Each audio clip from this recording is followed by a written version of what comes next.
hey there. Ever get that feeling, like there's the whole conversation going on, but nobody's really saying anything? Oh, absolutely. Like you walk into a room and you can just tell something's up, right? Yeah, you pick up on it right away. That's kind of what we're diving into today, that whole world of body language, how it messes with us. I mean, how it shapes our relationships. It's fascinating stuff. So we found this podcast episode called Silent Signals, and get this. It claims 93% of communication is nonverbal. Wow. Yeah, I've heard that statistic. Hard to wrap your head around it. Makes you realize how much we're saying without even opening our mouths, huh? It's incredible, right? And, it really makes you wonder, what are our bodies saying when we're not paying attention? Right. Like, am I giving off bad vibes and I don't even know it? Maybe. But it's not just about deciphering secret codes or anything. It's more fundamental than that. It's about understanding this huge chunk of how humans connect, Okay, so not just me trying to be a mind reader then. Exactly. Think about, like, a couple who's really in sync. You ever notice how they kind of unconsciously mirror each other's movements? Like leaning in at the same time? Yeah.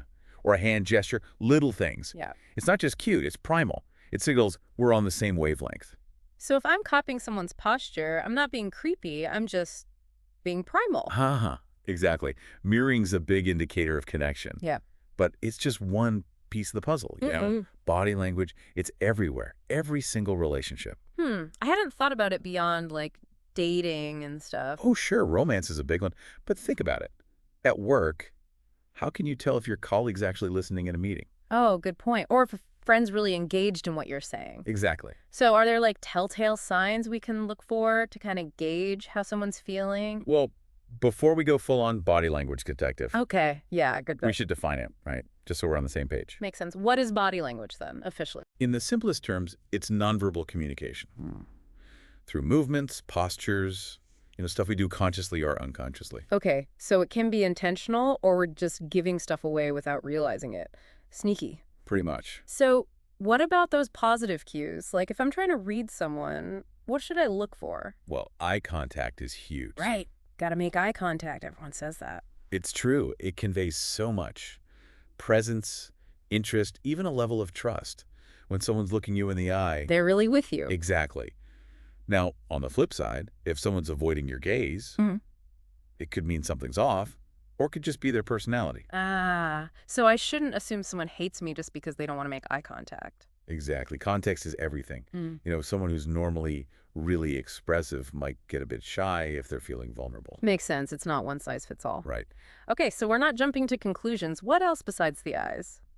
Touch is huge, even in subtle ways. Oh, yeah. A little touch on the arm can totally change how a conversation feels. Right. A light touch during a conversation. A pat on the back for encouragement. Oh, and don't even get me started on the power of a good hug. But what's the science behind that? Why is touch so powerful? Well, it all boils down to a little hormone called oxytocin. What now? Oxytocin. It's often called the cuddle hormone. The cuddle hormone, serious. Seriously. And touch, any kind of touch really, triggers a release of oxytocin. And that plays a huge role in how we bond and connect socially. So it's not just being polite, it's like chemically making us feel closer. Exactly. But okay, we've talked about the good stuff, the eye contact, the touch. What about when it goes wrong? Ooh, yeah, the negative body language. Like silent signals mentioned crossed arms. Right, classic example. So does that mean every time someone crosses their arms, they're like secretly judging me? Not necessarily, Again, it goes back to context. Right. Gotta remember that. Crossed arms can be defensive, sure. Or it could just mean someone's cold. Oh, true. I do that all the time. I'm always freezing. Or maybe they're just comfy that way. It's a habit. Point is, one cue doesn't tell the whole story. Okay, good to know. So it's like with any good detective work, got to get all the evidence. Exactly. And here's where it gets really interesting. Ooh, tell me. While we're busy trying to decode everyone else, we're also sending out signals left and right, often without even realizing it. You're saying I'm like a walking billboard of my own thoughts. Yeah. And I don't even know what it says. Kinda, yeah. But it's a good thing, too, because once you know that, you can control it. Exactly. Become aware of your own body language, and you can use it to build stronger connections, more genuine ones. Hold on. So instead of just reading people, I can actually use body language to, like, improve my relationships. Absolutely. One of the most powerful ways is through active listening. Active listening. Okay, so not just nodding along while I'm waiting to talk. Haha, nope. True active listening, it shows in your body, too. You're really present, really engaged. Give you an example. Sure. So you're making eye contact, maybe leaning in a bit. Showing you're interested. Yeah. Even tilting your head like you're really trying to get them. Huh, I never thought about that. And it makes a difference. Huge difference. It tells the other person, I see you, I hear you, what you're saying matters. Wow, powerful stuff. And what about touch? We talked about it being good, but is there a way to use it, like strategically? Totally. Remember oxytocin, the bonding hormone? Yeah, the cuddle chemical? That's the one. A gentle touch on the arm during a tough conversation. Or like a hand on someone's back when they're down. Exactly. Sometimes words just aren't enough, you know? Yeah, totally. I'm realizing now I probably hold back on touch too much. Worried about being weird or whatever. It's a common worry. But think about it, a hug that can convey more empathy in 2 seconds than like a whole speech. True, it's like instant understanding. Right. So it's not about manipulating anyone. It's about being aware of those signals and using them to connect on a deeper level. So we're not trying to be puppet masters, we're just being more mindful. Exactly. Yeah. Tapping into this whole channel of communication that people often ignore. And using it to actually improve our relationships, not just analyze them to death. Exactly. It's like we've been speaking this whole other language, but nobody told us the rules. And the crazy thing is, it's pretty universal. Smile's a smile, a frown's a frown. Doesn't matter where you go. We're hardwired for this stuff, huh?